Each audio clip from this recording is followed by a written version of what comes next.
Folks, did you know that the most beautiful country in the world with the most beautiful people and the most beautiful food is indeed Romania? Did you also know that Romanian is the closest language to ancient Latin that we currently have that is properly being spoken by, well, an active living people? Is that true or is that false? Honestly, I'm not sure. I heard that fact years ago and I just decided to go with it. So I might as well just have spread some misinformation. Do not correct me in the comments. But all that aside, today we're going to be jumping into Moldavia and Victoria 3's 1.2.2 open beta patch together with my mod that I have reworked to a significant degree at the very least. We're going to do our best to form Romania, which shouldn't be all that difficult because we do have that custom journal entry in the mod that allows us to annex Wallachia and then form Romania from there. We are in a pretty good position, I think, to at least get that off and to explore some more nuances to the changes that I have made in the mod. I hope that the way the balancing works right now, no matter what I do, unless I super try hard, I can't just take Romania and make it into a massive great power #1 world power. Because for me personally, I gotta tell you, this is somewhat of the goal when it comes to my reworks of Victoria 3. I want a game where I can start as a middling or even a minor power and then become a pretty major, maybe even a great power, but not a world domination force. Whether that is something that has been achieved so far, we shall see in this playthrough.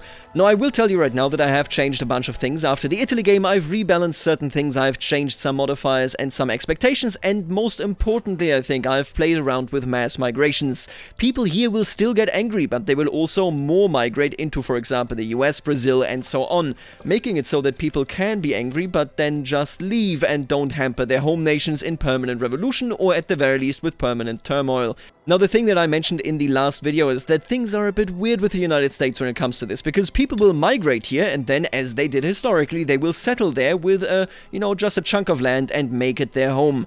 This is something that happened historically and that happens with mass migrations as well, but in the past, these subsistence farms would always, like, for example, here in Prussia, spawn in aristocrats, a whole bunch of clergymen, and they would basically always be angry. That is a very odd thing, because realistically speaking, they went over there and there were no aristocrats. No, they landed here, they got their own land, according to the Homestead Act, and then they simply enjoyed their time there. Were they rich? Obviously not, but they weren't under aristocrats. Now, we've changed this because I have found an underappreciated, a massively underappreciated mod, and may have stolen from that mod. And the way it works now is that the United States of America is one of the countries that have a law that allows for smallholding. This means no aristocrats, instead just farmers and clergymen. So when a mass migration wave arrives here, they will simply settle on the land as free farmers. There are also changes in the mod now that sort of implement that if you are in a non-slave state, these farmers will be more likely to support, indeed right here, the rural folk, but if you are in a slave state, then they will simply be more likely to support the southern planters. You can see this right here with the slave state modifier. This is true not just for the US, this is true for any farmer living in any slave state territory, such as for example the Ottomans right here. Will this work? Will this make it easier for the US to absorb a bunch of people en masse without getting stupid aristocrat radicals? We shall see. But for the moment, let's just jump into Moldavia. Alright, now the plan with Romania is obviously to unify, and nationalism is a big game changer there because it opens up the journal entry, but I'll be honest with you, I think we're going to go empiricism first so that we then sort of march our way towards dialectics, which is incredibly important if we want to not fall behind into a really bad spot. Either way, we're going to research this, and I think after that I want to focus on farming. It's just that simple. We are a simple people, we got a lot of good land, and we want to use it. Look at these beautiful 70 levels of arable land. So, we're going to research this, and I think immediately after I would like to produce most of the goods that my people need locally, which means that I need food, maybe meat, and I definitely need cotton plantations, because with those I can then create my own clothes.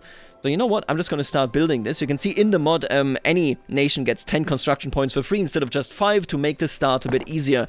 But you know what, I'm going to build a bit more in terms of construction. I think it's right there, just maybe 1 for the moment. Yeah, we just don't have that much money, okay? Now, we do have a lot of authority, and we are making a decent amount of money. What I'm going to do is I'm just going to put down road maintenance right away, and I'm going to put down encourage agricultural industry, because we are mostly going to be agricultural. This is not going to be I want to liberalize, I want to do this or that. No. We are going to remain conservative. And being conservative in Romania means slave trade, closed borders, obviously none of these rights, absolutely not. Supposedly, it means right of assembly. I mean, I'm gonna leave this here, sure. Then we have serfdom. I would like to get rid of this long term. No schools, no healthcare system, traditionalism. I would like to get away from this into agrarianism, but I'm not gonna cheese it. Don't worry about it. But you know what? I definitely do think I want to go with local police force. I think we're gonna go with a dedicated police force. I like local police force to strengthen the landowners, but this right here is important. I don't want radicals, because radicals means they might migrate away, and I really can't have that. So we are planning to be fairly conservative, and we are planning, obviously, to cozy up with Russia, to tell Austria that we don't like them, to cozy up with Wallachia, which we already have, and to tell the Ottomans that we don't like them either. Yeah, let's see whether we can pull this off. We are basically praying that the Ottomans will fail. Let's take a look at this. We're building out these cotton plantations, and then these cotton plantations produce fabric that I want to put into, of course, textile mills. Because whenever we are thrown out of the Ottomans, our market is all of a sudden our own instead of the Ottoman market. And for that, obviously, I need to produce my own consumer goods. Oh, wow. It actually passed first try. Isn't that just beautiful? Is there anything else that we want to pass here? I could put censorship, but I really want the technology spread. I mean, we are already so far behind. Now you can see this right here as well. Not just subsistence farms have different ownership methods, but also plantations. Since we have serfdom, yep, we have estates, meaning this is all run by aristocrats. You can, if you have mutual funds, take publicly traded estates in. Otherwise, if you're small holding, it's farmers, and then publicly traded means capitalists plus farmers, so this makes perfect sense, right? How decentralized are these farms? In our case, very much centralized, under aristocrat power, and then of course you have worker cooperatives and government run as well. We're currently on estates. I think that is fine because it strengthens all the people that we want strengthened, which are largely just the landowners, I'll be honest with you. If we can, I would love to get the Orthodox Church involved here as well. I really, really want this be fruitful and multiply bonus. Oh, and you just love to see it whenever the investment pool acts this intelligently. Who's actually investing here, right? Because subsistence farms, we got livestock ranches, we got wheat farms, we got cotton plantations and logging camps. So we're looking at a situation where they are building up a tooling workshop, which is huge because we don't have coal, we don't have salt, we don't have any of that, but if we can get the very, very basic sort of baseline production of tools going, we will be independent as a country's market once we get kicked out by the Ottomans. So I think we're going to build some more universities, maybe some more plantations or farms, and then some iron mines. Man, and look at look at how long it takes them to build this, because they don't get any allocation whatsoever, because we are on traditionalism. That's pretty rough. Establish university, there you go. Yep, we got a university, boys. We can get this done. And I think for the time being, we probably want to switch the Orthodox Church into our government so that we can pass some more laws. In this case, I would love to see... Oh, and we can't do religious schools. Oh, right. Because we got serfdom. I keep forgetting that that is not possible. Well, I mean, I would love charity hospitals as well. So let's just push this right now. There are no industrialists in this country, so there's nobody to be mad at us. They have a 0.0%. They have 22 people. It's literally just a golf club. And that is exactly what is giving us the be fruitful and multiply. We need more Romanians. It's just that simple. Recent investments in Moldavia towards our wheat farms has brought into question who should get the credit for the boost in investment. The landowners? The farmers? No, not the farmers. No. I think, then again... Yeah, no, give me a stronger church, because I want this to be doubled. Absolutely. Do they have 71.6% of power here? Obviously, it comes down to slave trade, peasant levies, serfdom, and so on, but Jesus Christ, 71%. And it's just 6,000 people.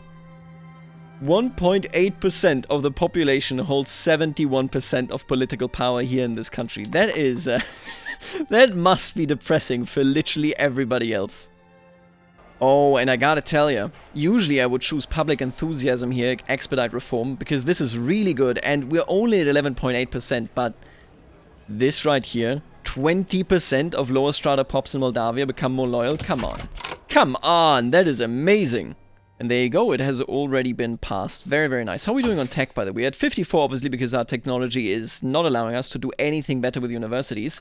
Let me do this properly here, right? So we're doing this. Bessemer, these are out of the question. I don't think these are relevant for us at all. This could be relevant, but it's already being spread to us. We're gonna go with another society tech here. Yeah, absolutely. I think dialectics. You just want this as soon as possible, so that you can then just, you know, speed up your research as is. Alright, and what we definitely will also need once we become our own country are some paper mills, at least one I guess, and then maybe 2 textile mills, clothing factories here. because that is the only way that we can maintain this fairly decent standard of living for a country like ours if we go, or when we go independent. Oh, and looks like the British were actually successful with the Opium Wars, now having taken a treaty port of Hong Kong.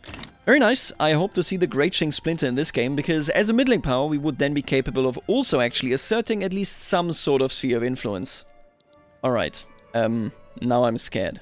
They actually pulled it off. They actually pulled it off. I can only pray that they fail to do all of the other reforms, because if not, then we will have to fight them, and I will have to pray that Russia will actually support us. Obviously, we're not going to get an alliance with them, come on. And oh wow, this is a very, very aggressive Russia. Look at this, they're subjugating Persia already, which will give them access to the entire Persian Gulf, the Arabian Sea, and so on. I hope that they will actually be a pretty strong protector until the day that we need to break free of them, because I think they're best shot. Nobody else really has our own interest at their heart. Alright, I don't know what the hell happened here for this war to break out, but the Austrians apparently decided that they wanted Friesland. I have noticed that people are oddly aggressive towards the Netherlands sometimes, but be that as it may, look at this. This is the earliest German leadership that I've seen in a long time. It's really staggered with the mod. Usually around the 60s this escalates, but holy moly, at 1845, this could be a wildly early Germany. Like, Jesus Christ, they picked up nationalism so early. Yeah, look at this. They must have researched it as one of the first texts. Normally, this absorption here doesn't happen until like the 50s. If they get this, and the Austrians literally just need to back down, if they get this, that could be a huge early Germany, which could be beneficial for us if they are hostile towards Austria. Ooh, and in the meantime, springtime of the peoples in Great Britain. So they are going to face a whole lot more rebellion. I didn't keep track of anything else, but I don't think anybody else is currently experiencing it. I believe Britain might be the very first one. Let me ask you, Wallachia. Oh, you got coal. You got. Okay. So we can count on them giving us coal eventually, whenever we join with them. How are we doing on military tech? We don't have skirmish infantry. Not that I think we can actually maintain that right now. I think we might want to look even, into this for more authority so that I can pass laws more quickly while still having consumption taxes up, but honestly, this is so good as well. I want this. I need the additional infrastructure right there. And I think we need this right now, and central banking. Yeah, I'm just going to focus on society tax, quite frankly. That is what we're going to be doing right here. Yep, and there they go. They founded the NGF while they were at war with Austria. Are going to emerge victoriously. And then we're going to see this fella here. Wait, who are you? King Friedrich Wilhelm von Hohenzollern? Red hair. Really? Well, I mean, good for you. They're gonna win with France's help and form Germany. Oof. Ooh, and we're seeing big early moves here. In this mod now, I deleted Oregon because they created a situation where mass migration would often target this. This is no longer possible, don't worry about it. But look at that. France, this is not France. This is America going in against Mexico very early on. Not sure whether they are claiming all of Mexico's American territory, but they will do it in 2 wars at most, and this is a really big step for them already. So, yeah, things are progressing quite rapidly in this particular playthrough. Oh yeah, and who is our heir? Florea Sturza. He's a pacifist landowner. You gotta be kidding. A landowner. Well, it makes perfect sense, right? Because that is where they are getting their power from. We're looking at a situation, honestly, where I think we're going to try and juke the landowners a bit. Or rather, we're trying to make a concession so that we can then, turn the back on them. What I would love to do here is roll this back to local police force, because this will push the landowners further up, at least for a while. And then we switch out governments and probably change the serfdom law. Still to tenant farming, so not too bad, but if we take a look at this, yeah, if we had the bonus from just having passed local police force, then they wouldn't be rebellious. So I think we're going to start doing this right now. Let's just attempt this. Local police force, does anybody here radicalize? Nope. Okay, let's just keep it going. Alright, literally first try. That was incredibly, incredibly easy. And if I'm not mistaken, now let's just recheck this so that I don't... Look at that. Yep, they will only go to -6, and if we pass it fast enough, and that is an incredible proposition, but if we pass it fast enough, we can pull this off. Yeah, okay, this is a fine government. Could do rule folk, but no, I'm gonna go with you. You are against serfdom. That is all we care for. Let's put you into government, and then let's pass this. Let's hope that it actually works out. What many people overlook when they reform away is that if you have a faction that is against this law in government, this directly increases the stall enactment chance. And we are at risk here of a heavy penalty because of this, but we gotta try. This is the fastest way out of serfdom, which allows me to educate our population, and so on and so forth. If it doesn't work, so be it, but if it did work, it would be really good. And yep, we sadly stalled. I will keep it ticking because, again, as soon as the bonus here goes away, the bonus from the dedicated police force to local police force, we are done anyway. So we might as well keep trying and hope for some positive modifiers. Our prince says, do not keep people as serfs. And we're back to 18.3%. Will this actually work? I don't know. Yeah, and see, this is the risk right here. As this passes on, as the bonus for dedicated police force to local police force goes away, they will start going negative. Maybe I can actually stop them from doing that by enhancing their standard of living a bit. How would I do this? The supporters of the landowners, right? I have to assume are primarily the aristocrats. These are the ones that are giving power to them, and they work on the subsistence farms, the livestock ranches, the cotton plantations, and the wheat farms, huh? The richest ones are on the livestock ranches, actually, and the wheat farms, huh? If we built those up, we would strengthen them, but we might make them a bit happier through loyalists. Ah, this isn't easy. This is quite difficult to get right. Honestly, our best bet really is that it just passes. A 20% chance, that is, it's not very likely, but you gotta be hopeful sometimes. Okay, we're up to 29%. We're up to 29%. We got a positive advancement.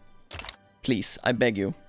Oh yeah, and look at that. They did leave over one state. Which one is this? Utah. In due time, they're gonna challenge Mexico for it and take it. I have absolutely no doubt. In vanilla, I would be worried. Here, I'm like, that's fine. Oh, and look at that. An arts academy.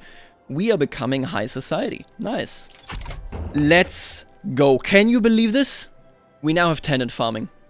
Oh my god. Okay, so tenant farming is a huge shift. I am so glad that we actually got this. That's incredible. So this makes it so we're still on estates, obviously, but it does make it so that we're no longer in a serfdom position, and it will significantly weaken the landowners going forward. It also makes it so that long-term, obviously, we can move maybe even towards small holding, making our rural folk much stronger. This is the big goal. But what it does for us right now is it allows us to change so many other laws. Well, listen, first things first. I'm going to kick out the intelligentsia. Who cares about the intelligentsia? I certainly don't. You know what I do care about? I care about schools. Oh, let's go. Pass religious schools. This is a huge shift that allows us to do so much and really sets us up for the future. It's a good start nonetheless. And speaking of good start, by the way, we do need to invest into institutions. We don't have a problem right now when it comes to turmoil, and I don't really want to strengthen the landowners anymore. They are decent enough. I think we're going to go here with the Orthodox Church cloud. Yeah. And look at that, holy moly, our standard of living is incredibly high. That is literally, this bump right here is the change in serfdom. If you go even further to small holdings, this would increase ever more. It's absolutely insane just how powerful these different approaches are, but it makes perfect sense. The freer the peasants and farmers, obviously the richer they are. Ooh, and the Great Qing is having a military revolt. Now, if they win, and this is unfortunate, but you can't really stop it, then the Fragile Unity journal entry that makes them splinter would be deactivated. It's sadly the way it works, I can't really do much about it. But the Great Qing right here, if they do win it, that means they would already be at, I want to say, 2 or 3 or maybe even 4 levels into Fragile Unity. Man, they might split pretty early, and that would be huge for us, because then we could actually expand into that whenever we actually get a port. It's a bit in the future, okay? But forgive me for dreaming. Well. I guess they will not splinter this game, but they will definitely be under pressure. They are now a military dictatorship. The Great Qing are no more. It's a bit depressing to see them not splinter, but that's the way the world works. General Liang Ni is ruling all of China. Let's see whether he can keep it together. Alright, and there is nationalism, which now unlocks the United Principalities journal entry. The shackles of the Ottoman Empire have loosened, and the calls for Romanian unification are getting louder each day. With high enough relations and spread of nationalism, other Romanian states might join us. So this indicates that they need nationalism as well. We do have very high, indeed, relations, plus 80 right here. And this is what we need. We need to not be a subject, so the Ottomans basically either we need to fight them off, or they need to fail the Tanzimat, which I think they will. Let's just be hopeful here, right? The other thing is that we do need 2 states. So it's us and Wallachia, then we unify, but there are events that if they like us, as this already implies, that they will just join us. We also need to be at least a minor power. How are we doing on that front? We are Prestige 16, That's not good. That's very low.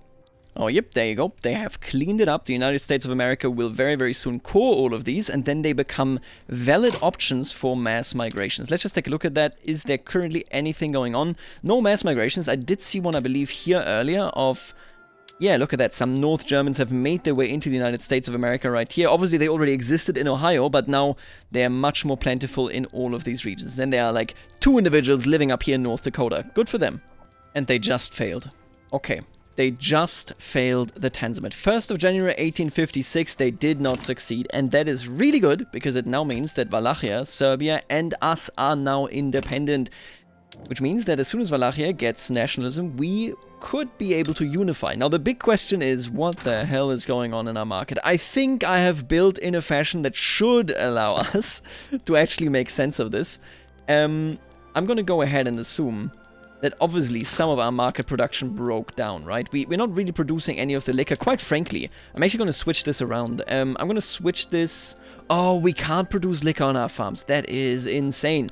How are you doing in the tooling workshop, right? Because, yeah, demand is very, very minimal, which means I will be firing a whole bunch of people here. If that means that we can save on this and then require some more tools in our logging camps. Let me just take a look at what that looks like. Still incredibly low. Jesus, we're producing so many tools. I guess that is really where the investment went. Yeah, I need to rebalance this a little bit. Of course, import and export, and see whether I can't get something done. We could just join a different market. Yeah, look at that. Join the Customs Union of Russia. I could become a Russian protectorate for the time being. Isn't that an interesting idea? But honestly, no. I think I don't want to be fully dependent on them. Look at that. We can, at the very least, export our tools and hopefully balance it out with this. I will not trade with the Ottomans. Absolutely not. What else? The wine right here. Come on, the wine should be tradable, right? My bureaucracy. It hurts. My bureaucracy. We gotta hope that they create trade routes with us, I think. Oh, and we're so close. So currently we are under bureaucracy. Obviously, we're making a huge loss, but I think we can actually get this done if I keep making trades with Russia, which then gets rid of the entire bureaucracy cost with any trade that we have with them. I think we already sent... Oh, we haven't sent this to Russia yet. Let's go. Okay. Could this be it? Could this be the trade deal that we need? I'm not giving them an obligation. That is suicide. You can't possibly give them an obligation, and there you go. Oh, that feels good. All of a sudden, our bureaucracy is back. I would also actually love a trade deal with Austria, but this is a bit less likely because they're cautious. I don't think that is possible even. What we can't really get around is the fact that we need more grain. Clearly, we are underproducing. You can see right here, our consumption is much, much higher than the actual production, and I'm not going to import that. We are a grain nation. This should be on our turf because this, of course, you know, food security is so, so vital. We really don't want to depend on Russia on this. Obviously, no alliance here. Man, I need Russia to lean towards us. Then I'm willing to declare that war. Even maybe for an obligation.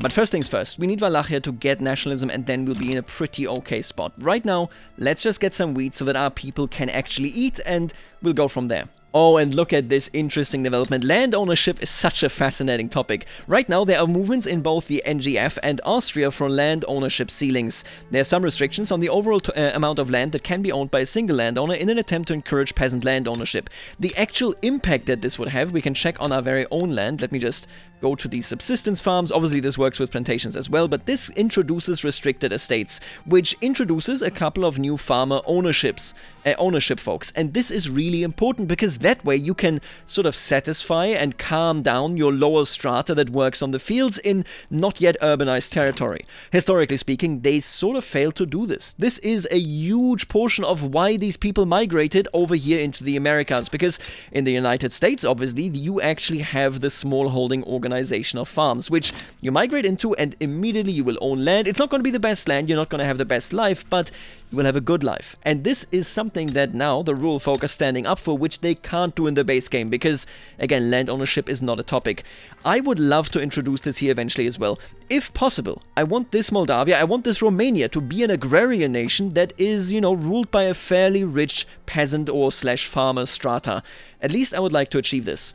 Oh, and here it is. It is fairly late, and it is the very first revolution in a major country due to the springtime of the peoples. In the last one, this was a massive effect. Here, fairly trivial. I'm not sure what sort of reforms France has done. I don't think any, because they are being ruled by, you know, a rather nationalist rather than liberal government. But look at that. The NGF did not give in. Who are you? Oh yeah, Friedrich Wilhelm. To the liberal demands, and now, what is this? King Heinrich von Wahlkampf? Wahlkampf? Either way, they are having a rebellion. The industrialists are rising up, and this could put pressure onto the NGF.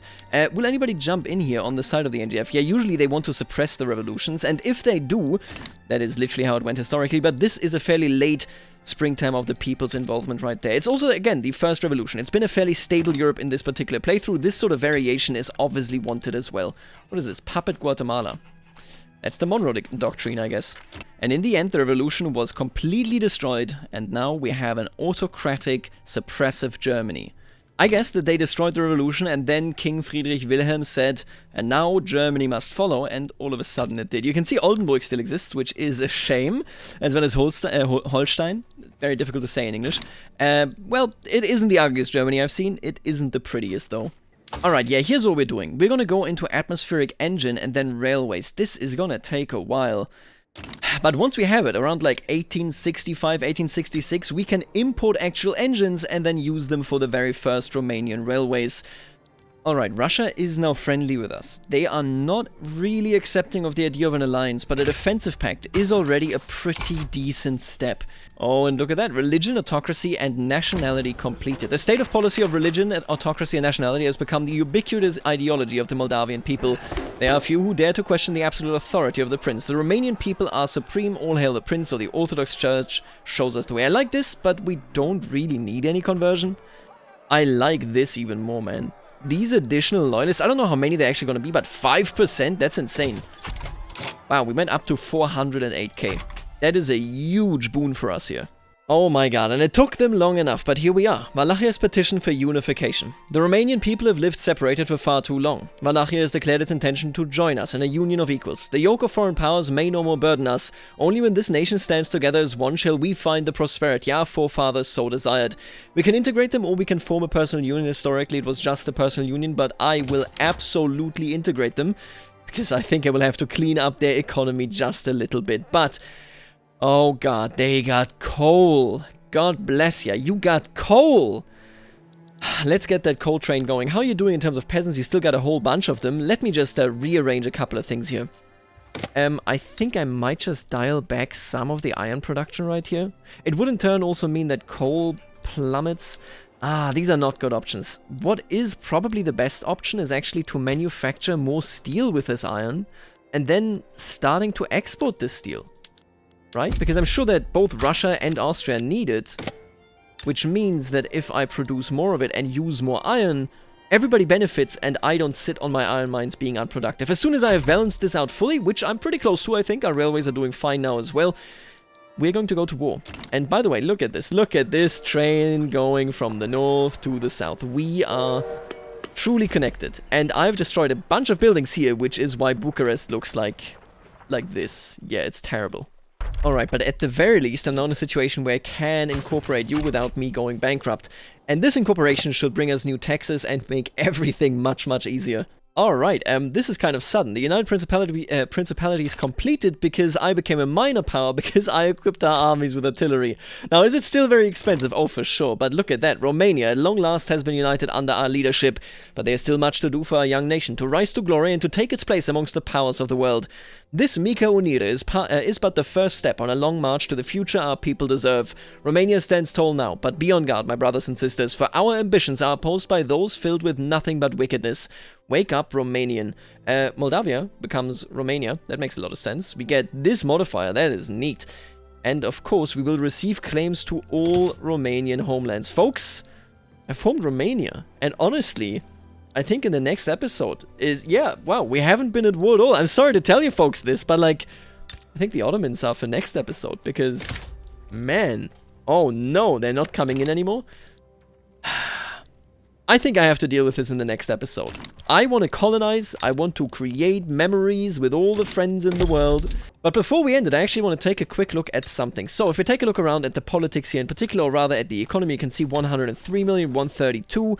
We got China ahead, of course. Germany actually quite slow here. Austria being left behind as always. We're now at 8.1 million, which puts us at 27. Let me take a look at migrations. I haven't gotten any notifications because I don't have any interests here, but there you go. Norwegians. Oh, look at how international this is. Yeah, this reminds me of 1.0, but the game runs great, actually. There are some Norwegians here, but not many. I did see yet another migration right here. What is this? To Oregon. French Occitan. Wow, that might be a massive migration, no? Oh, yeah. 36k. Let me just double check this here. How many are there in the US? Jesus Christ. Yeah, that is a lot of Occitans. France seems to have an unemployment issue, if I had to guess, and that usually means that they start migrating. Yeah, 1 million unemployed. How about Germany right here? Germany, almost 1 million. They should also very, very soon see some folks move and make their way into the West. Although, yeah, Austria looks like it is having trouble as well. And that is great news for us. Now that we're Romania, in the next episode, we will actually kickstart this. And right now, I feel quite good about where we are. This is an abrupt growth, but we have now managed to actually get steel, to get railways, to get all of that going, and still stay fairly conservative. But for the moment, I will leave you here, and I'll see you later, alligator.